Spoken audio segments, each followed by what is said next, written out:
Hello and welcome to Carmen Miller Group's Talk of the Town, Carolinas. I'm your host, Patti Mercer. York County is one of the fastest growing counties in South Carolina. Quality of life, skilled workforce, just many reasons to call York County home. So we have Tom Audette, York County Council, representing District Number 1, joining us today. But before we get started, let me ask you this. Have you been thinking about buying or selling your home? If you have, keep it simple, call Carmen or visit CarolinaHomeSearch.com. While you're there, you can see past episodes of Talk of the Town, Carolinas. You ready? Let's get started. Tom Audette, thank you so much for being with us today. Want to get a sneak peek of behind the scenes as it relates to County Council. You serve County Council District 1, but you have served in many ways for many years. Tell us about that. Well, I've had the opportunity, I've been blessed to have the opportunity to serve. I served 8 years on the school board. Came on to in Fort Mill. In Fort Mill, correct, thank you. And came onto this role 2.5 years ago. I'm married. I'm a father of 5 daughters. Okay, this is where I fall out of the There you go. Yeah, exactly. And you don't have that much gray. We'll just keep pushing it back. That's it. But my daughter, one of my daughters, we're expecting our first grandchild, so it's exciting. And again, my wife and I are very blessed to have such a large family. It's been exciting, being in these roles, having the opportunity to serve the public and serve this area. It's been an incredible opportunity because people want to come here. This is really what I call a field of dreams, right? Actually, York County is one of the fastest growing in South Carolina, and I think it's quality of life. Yeah, and that's the thing. I mean, when we look at this area and we look at the dynamics of being so close to a major airport, to having great weather, to having low taxes, to be accessible to the mountains, it's a calling card. On top of that, you got quality schools. Mm-hmm. The challenge I think we have here is how do we manage that so everybody has quality of living? You are District 1. How many districts are there? There's 7. There's 7. Yeah, 7 districts in there. And where my district lies, it's basically everything west of 77, it's all of TGK, up to 77 and down to the Catawba River. And then up against Charlotte. And we feel the impact of Charlotte in this district, along with the Fort Mill district, from people wanting to live in this area, but yet work in the Charlotte region. Mm-hmm. So the way, the vision that we want to push forth is quality of life, quality of access to trails, to parks, those types of things. We need, though, to manage our residential growth in order to make sure our roads don't get overpopulated. So the chicken or the egg, which comes first? Right, exactly. So one of the things that we have done is that we've looked at high-density townhome projects, and we've looked at apartment buildings, and we've looked at our codes. And when it comes to zoning codes, before we had 3 zoning codes that would allow them to come in. Now we eliminated down to 1 zoning code, and that it was effective as of January of this year. So the benefit of having 1 code is what? Benefit of having 1 code is that you have 1 type of code that only townhomes can go under, for example. And in the county, there's no properties actually coded that code, which means that all new projects for high density growth for townhome projects and apartments have to go through the county, the council for approval, where before they could just bring them in and follow the rules but not have to get any zoning change done. If someone wants to come and address the county council, right, you guys have a policy in place so that everyone feels heard. Right. How do you do that? Yeah, so when it comes to that, we have an ability right at the beginning of our council meeting. Anybody can come in and speak for 2 minutes. We allow, I think it's 15 per meeting. And then at the end of the meeting, you have another section where you can do public complaints or concerns, we call it. And there's another section at the end. So you have a beginning and the end where you can actually come in at the beginning in that section and sign up and speak. At the end, you have to you have to do it a week in advance. Gotcha. Yeah, so it opens it up for a lot of people coming in, which is good. So I have a question. You've served on the Fort Mill School District as a trustee on the Board of Trustees. Yes. And you've served county council. Yes. What has been something that really gave you a sense of pride in the way a decision is made, in the way that it was handled through the communication of county, school board, and municipality, in terms of growth? Because look at the growth. What did you say, 1,000 new students a year? Yeah, so when I was on the school board up to 2020, we from 2012 to 2020, we had 1,000 new students per year every year. So that's, and this is just students coming in. Mm-hmm. So based on that, what we did is we looked at, again, it comes down to the ordinance changes. So we made ordinance changes to try to hold back the residential growth. At the same time, we looked to how we can be more business friendly in our area. So we looked at applying, additional, how do I say it, partnerships through what they call abatement and fee in lieu to try to attract businesses in there. Not all businesses qualify for that. So you do make them work for that a little bit. Well, it's not just we free do. money. It's not just free money, and that's the thing. We right now, because the number of jobs that are available in the state is very high, and you're seeing where you've got a lot of jobs you can't fill those roles right now. So what we're trying to do is we're trying to bring in quality business, higher wages. Okay. At the same time, I'm chairing the Economic Development Committee, and one of the things we're working on is a small business program.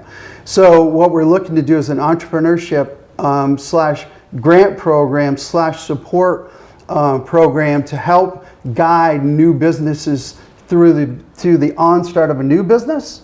Okay, and then also to work with them on future growth in grant writing. So that's something we're currently working on now. So we're trying to change the pendulum. We're trying to make it more of a business-friendly environment. And where then growth pays for growth. For growth pays for growth, correct. And working where you live. Right, exactly. We're trying to bring the jobs here. And that will stop people, that will help to mitigate the challenges of the amount of traffic on our roads going to Charlotte. Gotcha. Yeah. Gotcha. I love having the chance to talk to you because there is obviously so much going on. Yes. The two committees I'm chairing is RFATS, which is the Roads Committee, and then I'm chairing Economic Development. With RFATS, our census numbers have gone up so much that we've actually become the largest what they call MPO that you can have. We're over 200,000 people in the area. And that adds a lot of value, though, from a roads perspective. So what I mean by that is that it gives us more guide share revenue coming out of Columbia for road work. Because there is that state contribution to be shovel ready or road ready, whatever we can do. And then on the other side of the pendulum, we had what they call a federal overlay coming out of Charlotte because we weren't the largest MPO in the area. So what happens is we had a federal overlay that was blocking, it wasn't blocking, but it was hurting our opportunities for us to be self-sufficient. And since the new census numbers, we were completely self-sufficient now from within our MPO. And that is a big deal because the forecast is good. The forecast is really, and let me tell you one of the great things that came out of it. So for a year, we worked on a transportation program for TKK, Fort Mill, and Lake Wiley. What it is, it's an on-demand service for elderly and disabled. Now, Rock Hill and the rest of the region had this. We didn't have it. And we were being challenged, it kind of blocked by this federal overlay coming out of Charlotte. We were able to work with Columbia enough to get financing for it, so we created this, and it started in January of this year. That's awesome. So all elderly people or disabled that need to go to a doctor's appointment or go to the grocery store, they can just make a phone call and an on-demand vehicle will come and pick them up and bring them there. That's awesome. Is that on the York County Gov website? How would they know? So any information that our viewers would have, because this is a lot to study, to learn. It is. They would go to the website. Yeah, and I could give you their phone number too. So basically the phone number is 803 327-6694 option 2. Okay. Good to know. Yeah. Good to know. And anybody that's elderly and disabled, call that number if you don't have transportation, and they'll set you up. Okay. It's a great program. What is the most popular question you get asked? I think one of the most popular one is around how are we going to manage our roads, right? You know, that's always the biggest challenge. And under RFATS, what we do is we receive guide share money from the state in order to build out projects. That goes into a pot along with our pennies for progress money Yes. and our C-Fund money. Yes. Okay? But the challenge that we've had, you know, in the last 2.5 years is with the price of gas had gone up so much, the cost of paving a road went from $420,000 a mile in 2020. $420,000 a mile in 2020. Okay. Yeah, to $820,000 a mile now. Wow. It's almost double. Wow. You know, That's so huge. yeah, so what we're running into, and our biggest challenge is the exorbitant cost when you quoted out a project a year ago, and now you're seeing it go up by 1/3. You know, and it's just, or in some cases almost double. We're in the process of starting this fall in the intersection of 160 and 77, the exit there. Now we're going to be widening that section to 6 lanes, okay, off of the intersection, 3 lanes in both directions. When does that start again? In the fall. Okay, Yeah. great. Yes. Yay. But again, when you look at it, the cost of the fuel rolled onto the cost of the asphalt, the cost of all these things, and so managing down that challenge is a big challenge. Yeah, you're doing the best you can, but you have a newsletter I that do you have a put newsletter, together. yes. What, once a month? I do. And how do you get on your email to receive your newsletter? Yes, if you email me at tom.audette@yorkcountygov.com, all right, I will get you on that list. All Yes. right, and like I said, it will tell you exactly what we're doing. It's chock full of all kinds of unique things. And in that newsletter, I also put what the county does for services. Now, there's a lot of services that are out there that the county does, you know, that a lot of people utilize or may not know of. Yeah, if you don't know, you don't use. You don't use, but you know, everything from getting your passport done to if you want to adopt an animal to, you know, if you want to do part of a cleanup team, you know. Oh, yeah. You know You what I'm sometimes saying? see on the side of the road teams working together. It's good team building for, is. you It know, is. office, companies, scouts. Great There's other thing. opportunity. Yeah, police department, fire department, different apps that you can load on your phone, your cell phone. It's all in my newsletter. So, yeah. Cool. Well, we all need to learn how to use this technology to Yes. the best of our ability, for Yes. sure. Yeah. And one last thing, the library. I know when it came to the seats on the board, that came up in one of your meetings, but you've resolved that. Can you, in a very short nutshell, kind of tell us how it was resolved with the at-large or the representation from the district serving on the library board? Yeah, so the way our library board, every county in the state has a library board, okay? What the county council does is we will seat people on that board, and we manage the structure of that board along with all other boards and committees in the area.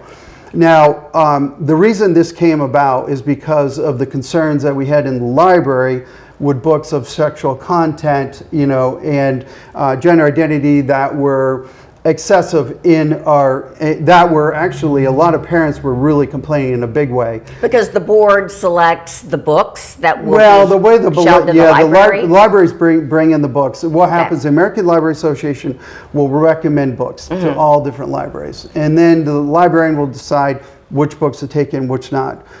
We started seeing this influx of these sexualized books on kids from 2 to 17 that were impacting our libraries.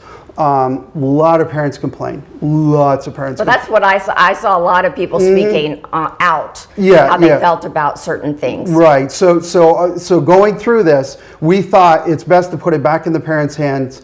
We'd recommend that these books be moved to the adult section so parents could decide if they want their kids to see. So the this books stuff. are still available They in would- the library. They would still be available, but they'd just be moved to the adult for section. parents. Right, and then the parents would decide if they choose to let their kids, see this stuff. Okay. But back to your question. So what happened is that the way the library board's structured, we determine on the structure of that board along with others. So we decided to look at the at-large seats on this board along with all their boards and decide that we're bringing our boards down to just one member per district. That means you have equal representation through all boards. And this is just one of the boards that we looked at. We're going to be looking at all the other boards that have And at-large. how do you become a board member? Is that You can apply right online. you apply Yeah. and then Yeah.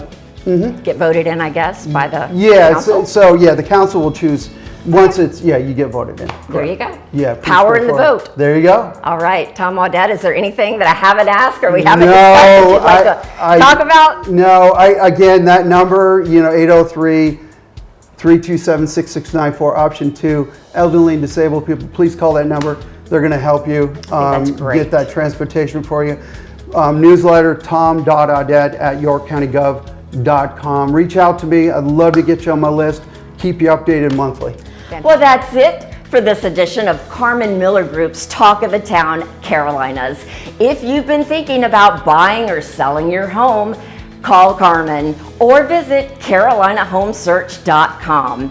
And you can see lots of beautiful homes in our area. You can also check out past episodes of Talk of the Town, Carolinas. Until next time, I'm Patti Mercer. Bye.